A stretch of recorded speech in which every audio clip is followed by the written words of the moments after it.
ہم نے سورہ الانعام شروع کر رکھی ہے، اور جیسا کہ آج ہم نے آیت نمبر 30 کرنی ہے، تو بالکل شارٹ خلاصہ میں اگر میں آپ کو بتاؤں تو یہ سورت کا مرکزی مضمون تو توحید ہے۔ اور جیسا میں آپ سے پہلے گزارش کر چکا ہوں کہ توحید دین اسلام کے اندر اور خود قرآن میں سب سے اہم جو ہے ٹاپک وہ ہے توحید۔ کیوں؟ یہ توحید ہمارے پورے دین اسلام کی بنیاد ہے، جڑ ہے۔ اس کو جب سمجھ لیں گے نا آپ، تو انشاءاللہ آپ دیکھیں گے کہ یہ کنجی ہے دین کو بھی سمجھنے کے لیے اور قرآن کو بھی سمجھنے کے لیے۔ آپ غور فرمائیں کہ قرآن شروع ہوتا ہے سورہ فاتحہ میں سبحان الحمدللہ رب العالمین الرحمن الرحیم مالک یوم الدین ایاک نعبد و ایاک نستعین۔ یہ پوری توحید ہے، صفات الہی ہیں۔ اور آخر میں دیکھیں تو سورہ اخلاص ہو، سورہ آپ کی ناس ہو والناس ہو، یہ پوری کی پوری توحید ہے۔ تو قرآن کا جو اصل ہے، جو قرآن کا سب سے اہم ٹاپک ہے، وہ توحید ہے۔ تو قرآن یہ توحید بیان ہوئی ہے، جیسے کہ آپ دیکھیں نا، ہم نے پہلے پڑھی ہے سورہ فاتحہ، اس میں توحید کا میں نے ذکر آپ کو بتایا ہے۔ پھر سورہ بقرہ پڑھی ہے، جو اللہ تعالیٰ کے پہلا نصف جو ہے وہ بنی اسرائیل کے لیے، لیکن ابتدا کس سے ہوتی ہے؟ الف لام میم ذالک الکتاب لا ریب فیہ، قرآن سے۔ قرآن ایسی کتاب ہے ہدایت کی کہ جس میں کسی شبے کا گنجائش نہیں ہے۔ تو ایک 286 آیات پر مشتمل یہ سورت جو ہے، یہ پہلا نصف جو ہے اس کا مین ٹاپک بنی اسرائیل ہے، اور پھر 143 جو مڈل کی آیت ہے اس میں اللہ رب العالمین نے فیصلہ فرما دیا کہ یہ جو امت ہے یہ بہت ہی خلاف ورزی کر رہی ہے موسوی شریعت کی، جس کی یہ اپنے آپ کو دعویدار سمجھتی ہے، لہذا اس کو معزول کر دیا اس مقام سے، اس مرتبے سے کہ وہ دنیا میں اللہ تعالیٰ کے دین کی نمائندہ ہوگی، اور ان کو معزول کر کے نبی کریم صلی اللہ علیہ وآلہ وسلم کی امت کو اس کا اہل قرار دے دیا اور ان کو اپوائنٹ کر دیا۔ اس کے بعد 143 کے بعد سارے احکامات ہیں اس امت کے لیے جو ہم نے بھلا دیے ہیں۔ امت مسلمان جب تک ہے، جب تک ان احکامات کی پابندی کرے، شریعت اسلامیہ کی ٹھیک پابندی کرے، اور اس دین کو دنیا میں اس کی سربلندی کے لیے، اس کے غلبے کے لیے بالکل سر تھڑ کی بازی لگا دے۔ یہ تھا سورہ بقرہ کا مرکزی مضامین۔ اسی طرح سورہ آل عمران جو ہے وہ 200 آیت پر مشتمل ہے، مدنی صورت ہے۔ پہلے نصف میں مین ٹاپک ہے نصارہ، عیسائیوں کے بارے میں، بڑا کلیئر کر دیا کہ حضرت مریم علیہ السلام، نبی حضرت عیسیٰ علیہ السلام کے بارے میں پوری تفصیلات بیان کرنے کے بعد نصف آخر میں تبصرہ ہے جنگ احد پر، جو 3 ہجری میں لڑی گئی، لا شاندار تبصرہ ہے۔ اور اس کے بعد سورہ نساء میں پورے احکامات ہیں، اور پھر بنی اسرائیل کا بھی ذکر آتا ہے، جہاں جہاں نافرمانیوں کا ان کا ضروری ہے تاکہ امت مسلمہ کو تنبیہ کر دی جائے۔ اسی طرح اس کے بعد سورہ المائدہ ہے، اور سورہ المائدہ کے اندر اللہ رب العالمین نے احکامات، کیونکہ یہ 7 ہجری کے اوائل میں نازل ہوئی ہے، آخری زمانہ ہے، تو پوری طرح جو احکامات تھے ان کی تکمیل یہاں کر دی۔ سود آپ کو حتمی طور پہ حرام قرار دے دیا، اسی طرح شراب وغیرہ کو، تو احکامات کی تکمیل وہاں موجود ہے۔ اس کے بعد جو ہے، جو اب ہمارے زیر مطالعہ ہے، وہ ہے سورت الانعام۔ یہ مکی صورت ہے، اور یہ مکی صورت نازل ہوئی ہے مکے میں بالکل آخری دور میں۔ آخری دور کون سا ہے؟ نبی کریم صلی اللہ علیہ وآلہ وسلم نے نبوت کے 13ویں سال ہجرت فرمائی ہے مکے سے مدینے۔ اور یہ مکی دور کی آخری صورت ہے، یعنی یہ کہیں 12 اور 13 نبی میں مکے میں نازل ہوئی ہے۔ اور پھر اس کے اندر اگر آپ دیکھیں نا کہ پورا جو مکے میں قرآن نازل ہوا ہے نا، اس کا ایک خلاصہ آ گیا ہے۔ کیوں کہ اب اتمام حجت ہو رہی ہے، آپ کی ہجرت کا وقت قریب آ رہا ہے قریش مکہ پر، اور پھر ان کو پوری طرح توحید کھول کے بیان کر دی گئی۔ مثلا اگر آپ اس صورت میں غور سے دیکھیں تو یہ صورت جو ہے سورہ الانعام جو ہے، یہ بڑی مارکت الآراء صورت ہے توحید کے بارے میں۔ اور اب ہم پڑھ چکے ہیں کہ اس سورہ کی جو پہلی آیات ہیں 20 بلکہ 19، وہ پوری کی پوری توحید کے بارے میں، توحید کے دلائل، توحید کے حقائق، حقیقت بیان ہوئی ہے۔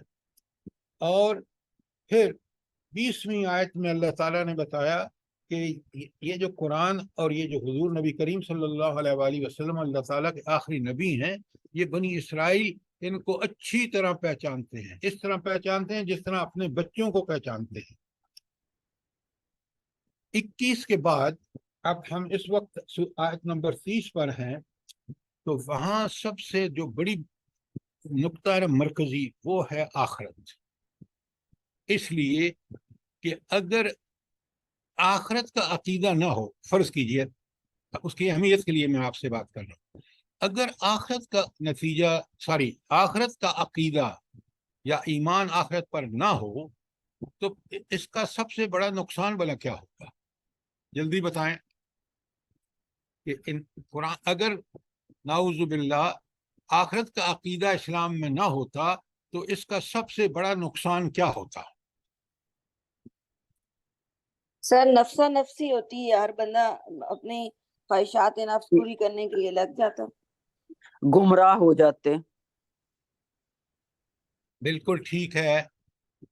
اصل میں اگر میں اس کو ایک دوسرے الفاظ میں آپ کے سامنے رکھتا ہوں، اگر عقیدہ آخرت نہ ہوتا تو یہ دنیا پھر اللہ تعالیٰ نے نعوذ باللہ فضول بنائی تھی، اور اللہ کوئی فضول کام نہیں کرتے، وہ حق ہیں، حق ہر بات ان کی حق ہوتی ہے۔ تو دنیا کو انہوں نے برحق بنایا، اور دنیا میں اللہ رب العالمین کو واحد حاکم معبود مان کر آخرت کی تیاری کرنا اور اس کی جو آزمائشیں آئیں گی ان کو انگیز کرنا، یہ ہے اس زندگی کا مقصد۔ عبادت اسی کو کہتے ہیں۔ لہذا آخرت کا عقیدہ انتہائی، جس طرح توحید کا عقیدہ اہم ہے نا، بالکل اسی طرح اس کے بعد جو ہے وہ عقیدہ آخرت ہے۔ اور عقیدہ آخرت جو ہے اس کی بڑی اہمیت ہے۔ جن لوگوں کا یقین ہوتا ہے آخرت پر، وہ دنیا میں بڑی ذمہ دارانہ زندگی گزارتے ہیں، وہ زندگی کو کھیل نہیں سمجھتے، تماشا نہیں سمجھتے، وہ اپنی منمانیاں نہیں کرتے۔ ان کو پتہ ہے کہ صحیح راستہ صراط مستقیم قرآن کا بتایا ہوا راستہ ہے۔ خود قرآن کہتا ہے ان ھذا القرآن یہدی للتی ہی اقوم، سب سے سیدھا راستہ، دی موسٹ اسٹریٹ پاتھ جو ہے وہ قرآن کا بتایا ہوا راستہ ہے۔ اور پھر قرآن ہی بتاتا ہے کہ اگر تمہیں عملاً دیکھنا ہے کہ سب سے زیادہ سیدھا راستہ کون سا ہے، تو پھر وہ محمد رسول اللہ صلی اللہ علیہ وآلہ وسلم جس راستے پہ چل رہے ہیں وہی سیدھا راستہ ہے۔ اس لیے کہ آپ صلی اللہ علیہ وآلہ وسلم کی اتباع ہی اللہ کی اتباع ہے۔ آپ صلی اللہ علیہ وسلم کی اطاعت ہی دراصل اللہ تعالیٰ کی اطاعت ہے۔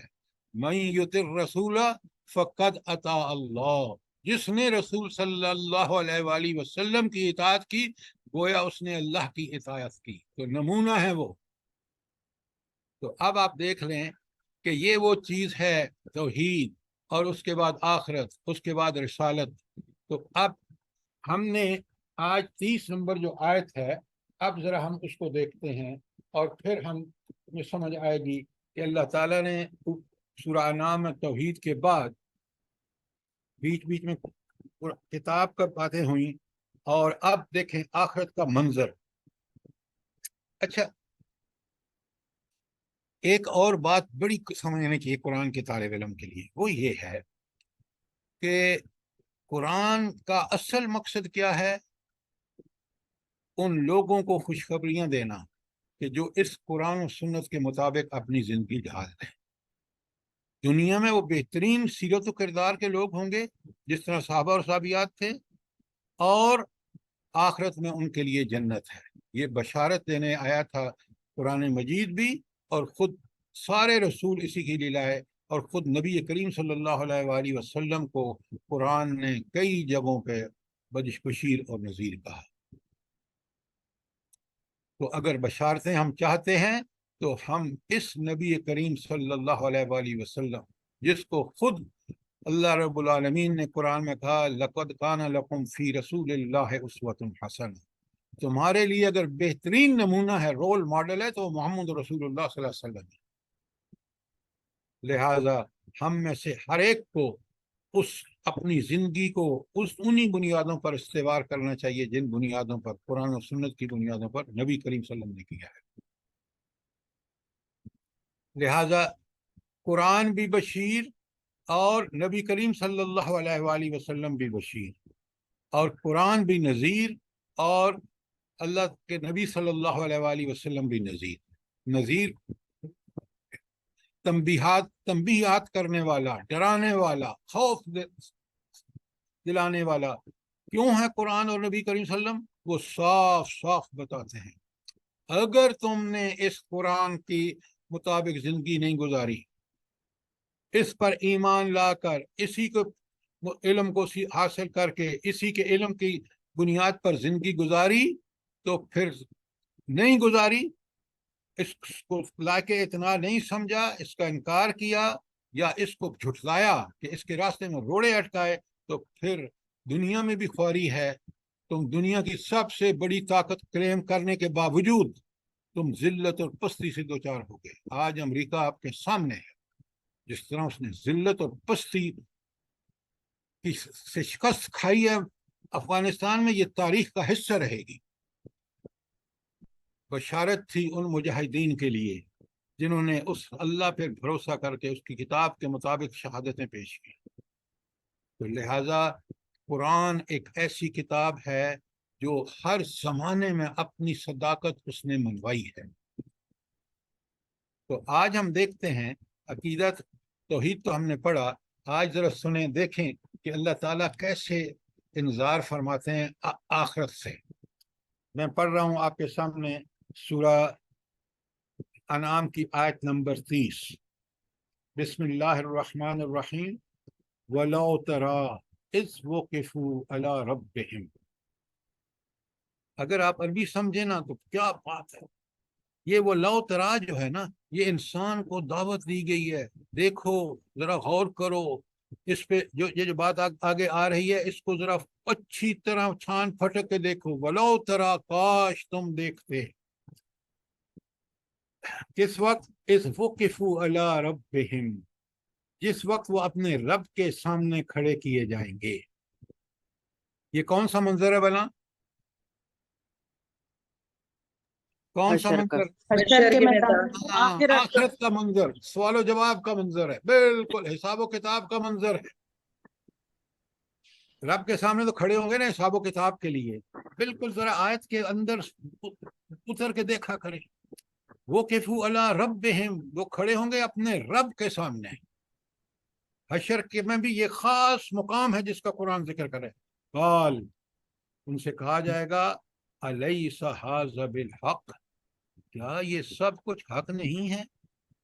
یہ تمہاری زندگی، تمہاری موت، تمہارا حشر، دوبارہ کھڑا زندہ کرنا، اور پھر تمہیں حشر میں پہنچنا اور یہاں حساب کتاب کے لیے کھڑا ہونا، کیا یہ سب کچھ حق نہیں ہے؟ یہ کیوں سوال کیوں کیا جا رہا ہے بھلا؟ یہ جب تک نہیں سمجھیں گے نا قرآن کی لذت نہیں آئے گی۔ یہ اس لیے کہ وہ دنیا میں انہوں نے اس کا، یہ نعوذ باللہ، یہ انبیاء جھوٹ بولتے ہیں، کوئی آخرت واخرت نہیں ہے، کوئی مار کے مٹی ہو جائیں گے کون اٹھائے گا، یہ سارے ان کے سوال قرآن میں موجود ہیں، اعتراضات موجود ہیں۔ تو اللہ اس وقت دیکھیں، ذرا منظر کو دیکھیں نا، اور اس کے پس منظر کو دیکھیں. قال الیس ھذا بالحق قالوا بلا. اب وہ وہاں جس کا زندگی میں انکار کرتے رہے، جو عین عقل اور فطرت کے مطابق تھی یہ دعوت، اب وہاں جب سوال ہوتا کہتے ہیں قالوا بلا، کہنے لگے ہاں بالکل ٹھیک ہے. کیوں بھائی؟ اب اپنی آنکھوں سے دیکھ چکے ہیں سب کچھ. قالوا بلا وربنا، اور ہمارے رب کی قسم، وہ قسمیہ ہے، قسمیں اٹھا رب کے. قال فذوقوا العذاب، تو اللہ تعالیٰ کا حکم کیا ہوگا؟ چکھو عذاب کا مزہ. وہ جو تمہیں دنیا میں بار بار انبیاء نے بتایا، اللہ کی کتاب نے بتایا کہ باز آ جاؤ، توبہ کرو، اللہ معافیاں کر دے گا، اللہ کی طرف رجوع کر کے اس کے حکم کے مطابق زندگیاں گزارو. اس وقت تم نے انکار کیا، اور وہاں تمہیں صاف بتا دیا گیا تھا کہ اس کا انجام کیا ہوگا؟ عذاب. وذوقوا العذاب، چکھو عذاب کا مزہ. بما کنتم تکفرون، وہ جو دنیا میں تم انکار کرتے تھے. تو یہ دنیا میں آج موقع ہے ہم خود بھی اور لوگوں کو بھی دعوت دیں کہ لوگوں، اگر اس عذاب عظیم سے بچنا چاہتے ہو تو آؤ، یہ ہماری دنیا اور آخرت کی بھلائی ہے. اللہ تعالیٰ نے تو ہمارے اوپر احسان کیا، اس میں اللہ تعالیٰ کا کوئی فائدہ نہیں ہے، خود ہمارا فائدہ ہے. تو آپ نے دیکھا کہ آیت کو جب ہم غور و فکر سے پڑھتے ہیں تو آخرت ہمارے سامنے بالکل ایک نقشہ آ جاتا ہے. قرآن نے نقشہ کشی کی ہے، ذرا دیکھیں تو صحیح بات. جی، کوئی سوال جو اس آیت کے بارے میں ہو، کوئی کامنٹس ہوں، ورنہ آگے چلیں. اچھا، اب آیت نمبر 31 بڑے غور سے سنیے اور پھر میرے سوال کا جواب دیجیے. قد خسر الذین، یقیناً، قد ہوتا ہے کسی خبر کو یقینی بنانے کے لیے. یقیناً خسر الذین، تباہ ہو گئے وہ لوگ، کذبوا بلقاء اللہ، جنہوں نے اللہ سے ملاقات کا انکار کیا، جنہوں نے اللہ سے کی ملاقات کو جھٹلایا.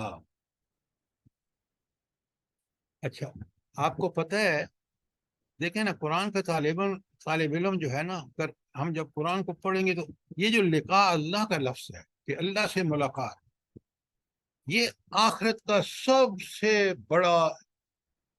بڑی یاد دہانی ہے کہ میری ملاقات کس سے ہونی ہے؟ میری ملاقات میرے رب سے ہونی ہے، میرے اللہ سے ہونی ہے، جو میرے زندگی میں جو کچھ میں نے کیا اس کی نیتوں ارادوں سے بھی واقف تھے. اس اللہ کے سامنے مجھے پیشی ہونی ہے، اور جب وہ مجھے عمل نامہ پکڑائے گا تو میں حیران پریشان ہو جاؤں گا. خود سورہ ہم پڑھ چکے ہیں سورہ کاف میں کہ اللہ تعالیٰ فرماتے ہیں کہ وہ کہے گا ما لہذا الکتاب، ہوئے ہوئے ہوئے ہوئے، اس دیکھنے کے بعد پریشانی میں کیا کہے گا؟ اس نے تو کوئی چھوٹی بڑی چیز نہیں چھوڑی جس کو اپنے اندر لکھ نہ لیا ہو. کیا انتظام ہوگا اللہ کا! 4 شیٹ بر حق، آدمی خود پریشان. کبھی آپ نے سوچا ہے کہ جو عمل ہم کر رہے ہیں وہ اس 4 شیٹ کا حصہ بن رہا ہے، اس عمل نامے کا حصہ بن رہا ہے، اور مجھے قیامت کے دن دکھایا جائے گا؟ اگر میں نے کسی کو بری نظر سے بھی دیکھا ہے، اللہ اکبر، وہاں موجود ہے. اور انسان خود پکار اٹھے گا ما لہذا الکتاب، اس عمل نامے کو کیا ہو گیا؟ لا یغادر صغیرۃ او کبیرۃ الا احصاها، نہ اس نے کوئی چھوٹی چیز چھوڑی ہے نہ کوئی بڑی چیز چھوڑی ہے، سب کا سب ریکارڈ یہاں موجود. کس طرح قرآن مجید ہمیں بار بار دنیا کے اندر ان ہونے والے واقعات، ان ہونے والے جو سارے نظائر ہیں وہ ہمیں اس دنیا میں اللہ تعالیٰ دکھا رہا ہے. ہمیں کہ پھر بھی سمجھ کے نہیں دیتے. غالباً اسی لیے اللہ تعالیٰ بندوں سے گلہ اور شکوہ کرتے ہیں. اللہ تعالیٰ فرماتے ہیں جعل لکم السمع والابصار والافئدہ، تمہیں تو میں نے قوت سماعت دی، قوت بصارت دی، تمہیں قوت فہم و ادراک دی. قلیلا ما تشکرون، لیکن تم کم ہی شکر کرتے ہو.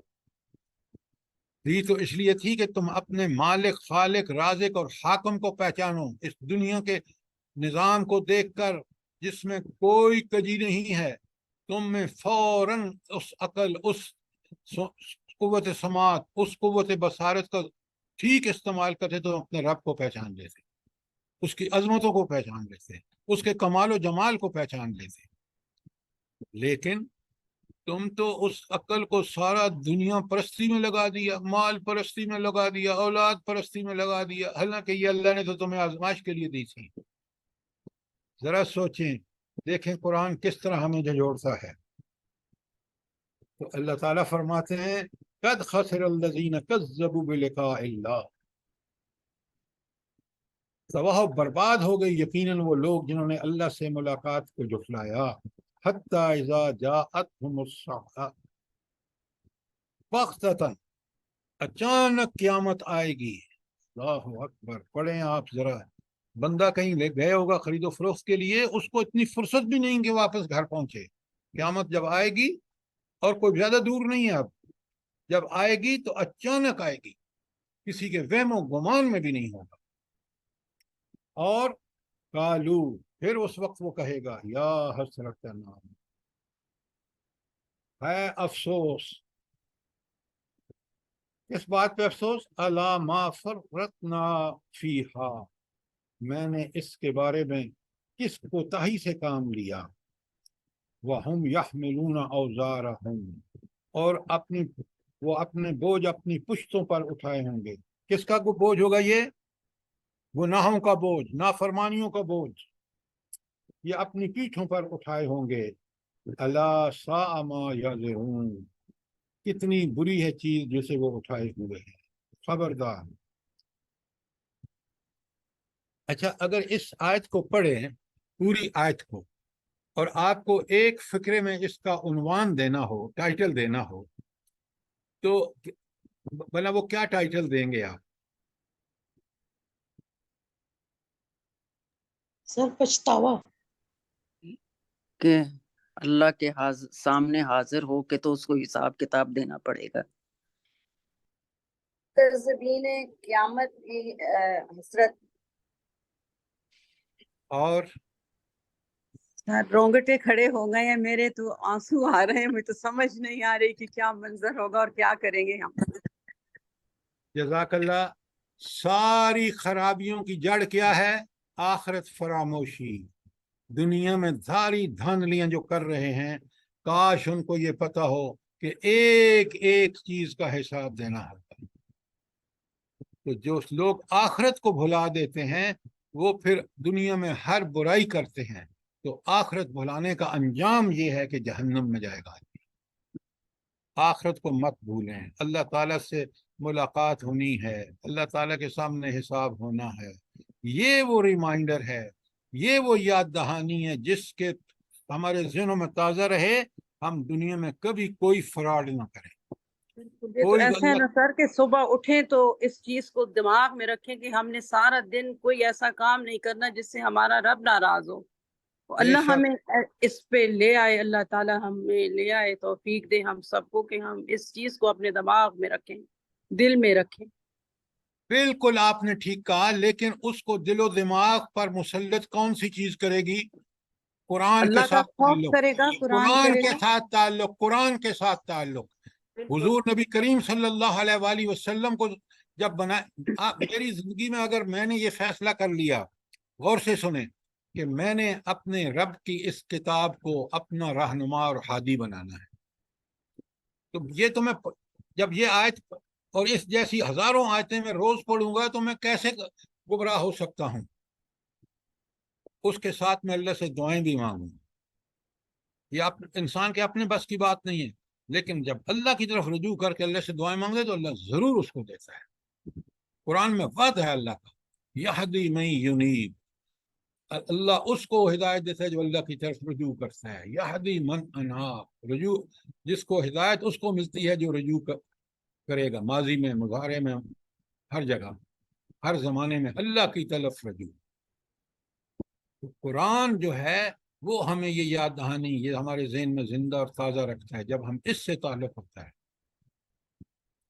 آپ یقین مانیں، قرآن کا کوئی صفحہ خالی نہیں ہے کہ جس کے اندر توحید اور آخرت کا بیان نہ ہو، تو وہ ہمارے ذہن میں تر و تازہ رہے گا۔ اگر ہم نے اللہ کی کتاب کی صحیح قدر پہچانی ہے تو پھر انشاءاللہ اللہ تعالیٰ جب ہم اس سے تعلق پیدا کریں گے، اللہ سے تعلق پیدا ہوگا، رسول صلی اللہ علیہ وسلم سے تعلق پیدا ہوگا کہ ہم عمل میں محتاج ہیں جو انہوں نے رہنمائی کی ہے، تو ساری چیزیں آپ کو مل جائیں گی۔ ایک شرط ہے، آج یہ کتاب یقین مانے نہ ہمارے نہ ہم نے اپنے بچوں کے لیے اس کو رہنما بنایا ہے، اور ذلت اور پستی دیکھ لیں۔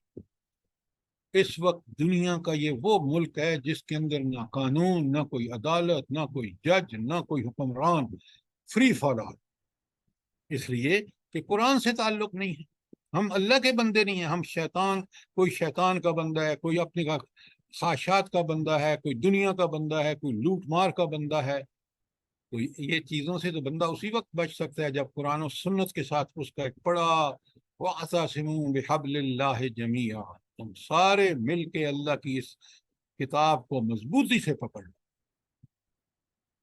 آپ قرآن پڑھ لیں، اولو الالباب کا مطلب ہے صاحب عقل، جو عقل والے ہیں، دانا لوگ ہیں۔ قرآن کہتا ہے کہ عقل والے تو وہی ہیں دنیا میں جو اللہ کی کتاب سے نصیحت حاصل کرتے ہیں، جو اس سے رہنمائی لیتے ہیں، وہ اولو الالباب ہیں، وہ عقل مند ہیں، باقی بے وقوف ہیں۔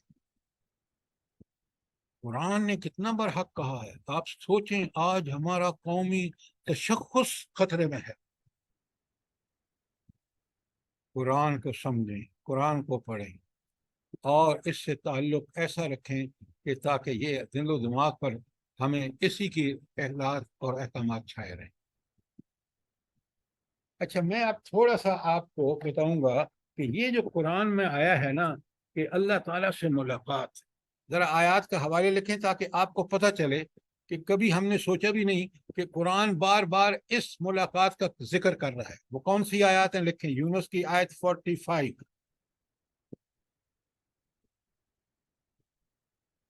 سورہ سجدہ 32 نمبر پر ہے، اس کی آیت 14۔ میں آپ کے سامنے یہ سجدہ کی 14 پڑھ رہا ہوں، ترجمہ کر رہا ہوں، تشریح نہیں کروں گا، آپ خود پڑھیں گے۔ تشریح بالکل آپ کو سمجھ آ جانی چاہیے جو ابھی تک ہم نے کی ہے۔ اللہ تعالیٰ فرماتے ہیں فَذُوقُوا بِمَا نَسِيتُمْ لِقَاءَ يَوْمِكُمْ هَٰذَا، چکھو مزہ اس جہنم کا اس وجہ سے کہ تم نے اس ملاقات کو دنیا میں بھلا دیا۔ یومکم ھذا، یہ آج کا دن جو رب سے ملاقات اور حساب و کتاب، اس کو تم نے بھلا دیا، چکھو جہنم کا مزہ۔ ان نسیناکم، ہم بھی آج تمہیں بھول گئے، ذوقوا عذاب الخلد، اور دائمی عذاب کا مزہ چکھو، بما کنتم تعملون، وہ جو تم دنیا میں کرتوت کرتے رہے۔ ذرا غور فرمائیں، یہ تھی۔ اس کے بعد لکھیں سورہ اعراف کی آیت 147،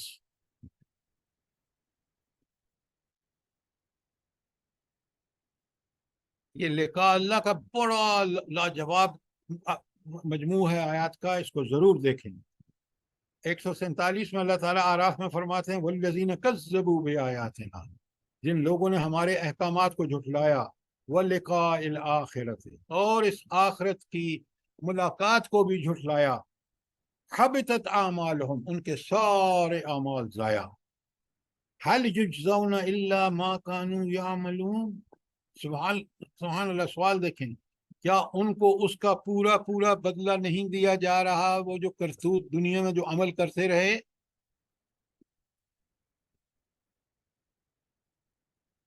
سورہ رعد کی آیت نمبر 2 پھر لکھیں۔ ایک ایک آیت آپ پڑھیں گے نا تو آپ دنگ رہ جائیں گے رب العالمین نے کس طرح۔ سر کون سی سورت تھی؟ سورہ رعد 13 نمبر پر ہے، اس کی آیت نمبر 2۔ سورہ مومنون کی آیت 33، مومنون 23 نمبر پر ہے، اس کی آیت ہے 33۔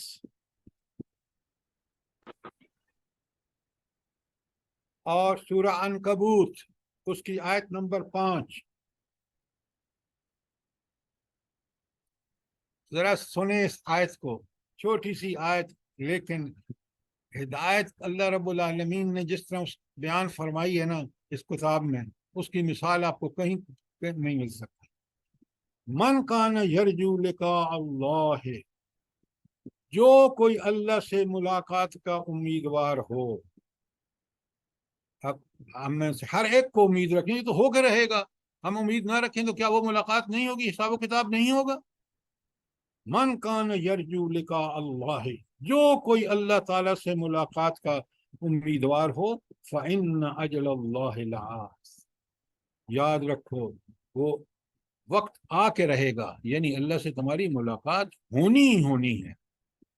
اور وہ اللہ تعالیٰ کی صفت کیا لائی رہے، وَهُوَ السَّمِيعُ الْعَلِيمُ، اللہ کیسا ہے، وہ دنیا میں دیکھ بھی رہا ہے اور تمہیں بالکل اچھی طرح تمہارے جو اعمال کر رہے ہو اس کے بارے میں اس کو پورا علم ہے۔ آپ جلدی سے اور آیتیں لکھ لیں۔ سورہ روم کی آیت 16، سورہ روم ہی کی آیت 8، سورہ حامیم سجدہ کی آیت 54،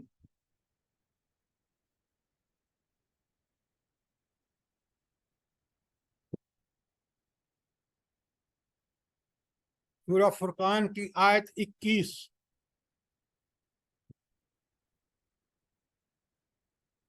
سورہ یونس کی آیت 7، 8 اور 15۔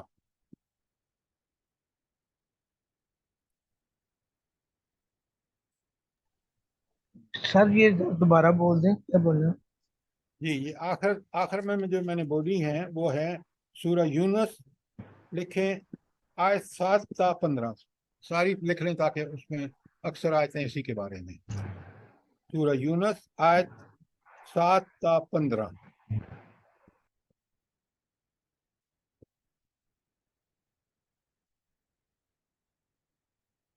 آپ مجھے یہ بتائیں، آخرت کے بارے میں یاد دہانی، وارننگ، اس لقاء اللہ کے لفظ سے کوئی اور بہتر ہو سکتی ہے؟ سر یہی نہیں سب سر، سے بڑی بات ہے کہ اللہ تعالیٰ ہی کے سامنے حاضر ہونا ہے، جو ہمارا رب ہے اور جس نے سب کچھ پیدا کیا، اور وہی آخر میں جواب لے گا۔ لیکن آپ مجھے یہ بتائیں نا کہ ہم اس قرآن کی بار بار کی وارننگ کہ تمہاری اللہ سے ملاقات ہونی ہے، اس کے بارے میں سوچو، وہ ملاقات میں اگر تم کامیاب ہو گئے تو جنت، ابدی جنت، لازوال جنت، بے مثال جنت۔ تو کیا ہم نے کبھی اس بات کو قرآن میں غور سے دیکھا ہے کہ قرآن کس طرح ہمیں اس کی وارننگ اور یاد دہانی کرا رہا ہے؟ یہ تھی آیت 31 جس کو ہم نے دیگر آیات سے کھولا ہے، اور دنیا اور آخرت کا جو تقابل ہے وہ بھی قرآن نے لاجواب طریقے سے کیا ہے۔ اچھا، اب اس پہ کوئی سوال ہے آپ کا، کوئی کامنٹ ہے، کوئی چیز سمجھ نہ آئی ہو، ورنہ ہم آیت 32 میں چلیں۔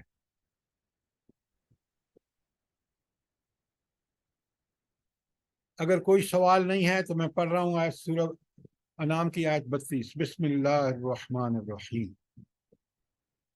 وَمَا الْحَيَاةُ الدُّنْيَا إِلَّا لَعِبٌ وَلَهْوٌ، اور دنیا کی زندگی تو ایک کھیل تماشا ہے، وَالدَّارُ الْآخِرَةُ، اور آخرت کا جو گھر ہے، خَيْرٌ لِلَّذِينَ، ان لوگوں کے لیے بہتر ہے، یتقون، جو تقوی کی زندگی گزارتے ہیں۔ پھر اس کے بعد کیا جھنجھوڑا ہے قرآن نے، افلا تعقلون، تم اتنی سی بات نہیں سمجھتے؟ اس کا مطلب یہ ہوا کہ آخرت کی کامیابی کی شرط کیا ہے؟ کیا شرط ہے؟ تقوی سر، گناہوں سے بچنا، تقوی۔ تقوی، تقوی، تقوی۔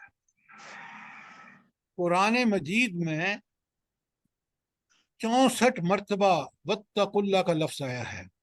اللہ کا تقوی اختیار کرو، اللہ سے ڈر کر نیکیوں میں جلدی کرو اور برائیوں سے بچو۔ آپ خود سوچیں، کوئی بھی غور کیا کریں کہ واقعی اگر ہم میں سے ہر آدمی برائیوں سے بچ کر نیکیاں کرنا شروع کر دے تو وہ معاشرہ کیسا ہوگا، وہ محلے کیسے ہوں گے، وہ شہر کیسے ہوں گے، وہ گاؤں کیسے ہوں گے، کہ جس میں یہ ہر آدمی کا جو ہے مقصد تقوی ہو۔ سر پھر وہ مدینہ کی بستیاں بن جائیں گی۔